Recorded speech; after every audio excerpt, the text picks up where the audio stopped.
I have opened my notes app at 2 in the morning and typed out the first few sentences, and then deleted everything and put my phone face down and stared at the ceiling. I have rehearsed this in the shower. I have had the conversation out loud in my car, talking to nobody, just trying to find the right words. Because this is not just a story about money. I want to be clear about that from the very beginning. This is a story about what it feels like to grow up in your own family and slowly realize that you are not seen the same way as your sibling. That realization does not happen all at once. It creeps in quietly over years and years, and by the time you finally name it, you've already been carrying it for so long that it feels like part of your own body. So, let me start from the beginning. I grew up with one older sister. Her name is Amara.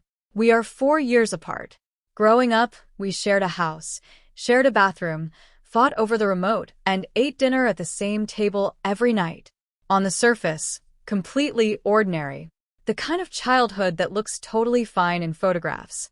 But even as a little girl, I felt something that I did not have the language for yet. I just knew that when Amara cried, the whole house responded. When I cried, I was told to calm down. When Amara wanted something, there were conversations about how to make it happen. When I wanted something, there were conversations about why I needed to learn patience. I was always learning patience. I was always in training for something. Like my entire childhood was a character-building exercise that nobody asked me to sign up for. I told myself it was because she was older. That explanation carried me all the way through elementary school, all the way through middle school. She is the firstborn. Firstborns get more. That is just the way it is. High school made it harder to keep believing that. Amara got a car on her 16th birthday. A used one. Nothing extravagant, but it was hers. When I turned 16, I got a card with $20 in it and the suggestion that I look into babysitting jobs in the neighborhood. Amara got a laptop for college. Brand new, still in the box. I got her old one. The one with the cracked hinge and the fan that sounded like a small airplane preparing for takeoff. I am not listing these things to sound bitter. I am listing them because each one, on its own, feels small and explainable.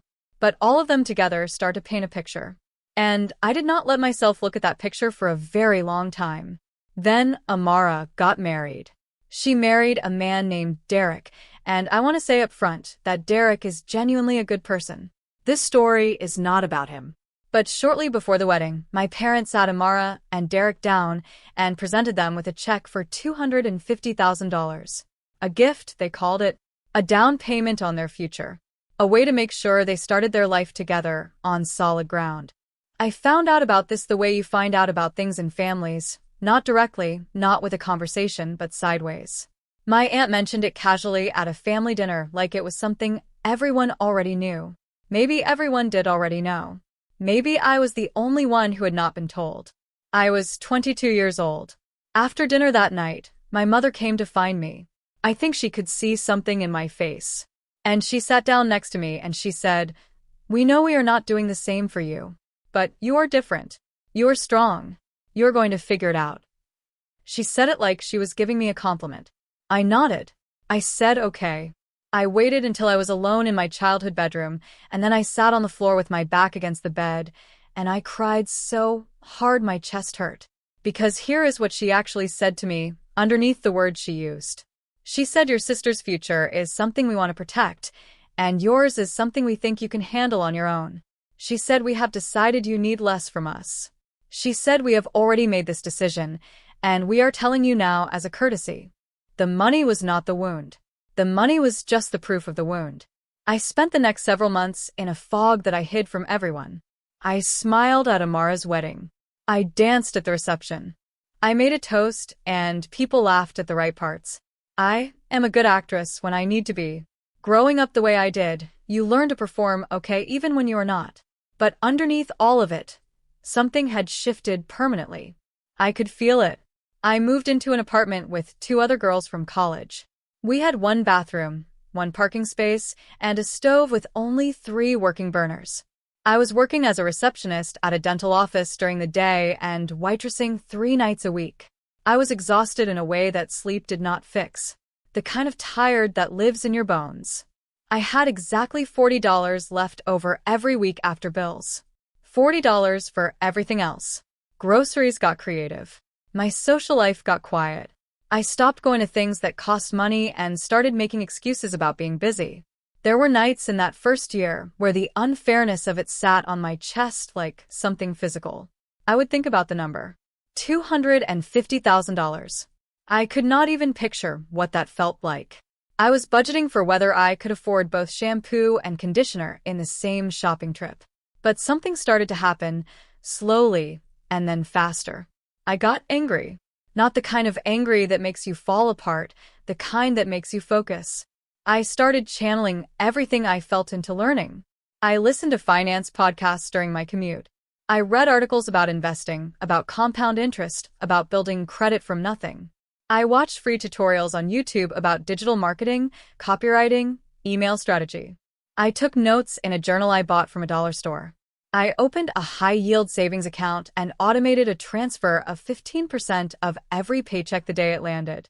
Even when it hurt. Especially when it hurt.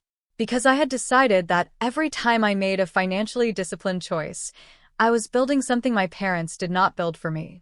After about 8 months of studying on the side, I landed my first freelance client. A small local bakery that needed help with their Instagram and their email list. They paid me $300 a month.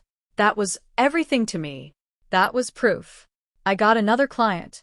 Then another. I kept my day job for stability, while the freelance work grew on the side. I raised my rates. I got better. I started specializing in e-commerce brands because that was where the money was consistent. Within 18 months of starting, I was earning more from freelance work than from both of my other jobs combined.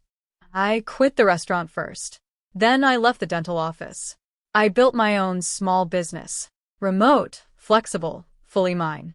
I am not going to throw out specific numbers because that is not the point of this video. But I will tell you that by 26, I purchased my own home. A condo. Not large, not flashy, but mine. My name on the deed. My savings in the down payment. Nobody handed me anything. The night I got the keys, I sat on the bare floor of the empty living room with a container of takeout noodles, and I stayed there for a long time just being quiet. I did not call my parents that night. I did not post anything. I just sat in my own space that I had built from nothing and let myself feel what it meant. I have had to do a lot of thinking about my family over the past few years. Hard thinking. Uncomfortable thinking. I have landed here.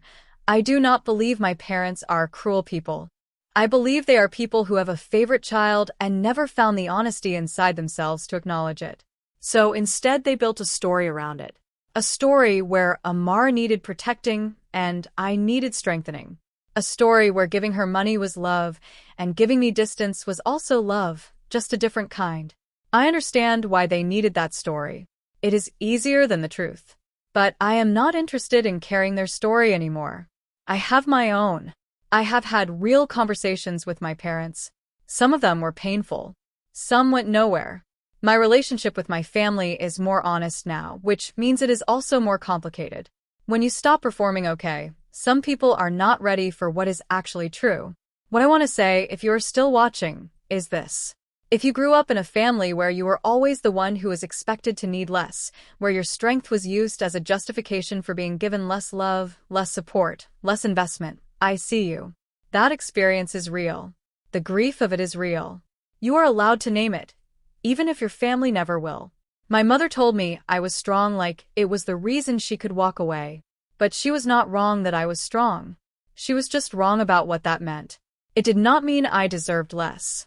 It meant I was going to survive what they decided to give me, and then I was going to build something they never imagined for me.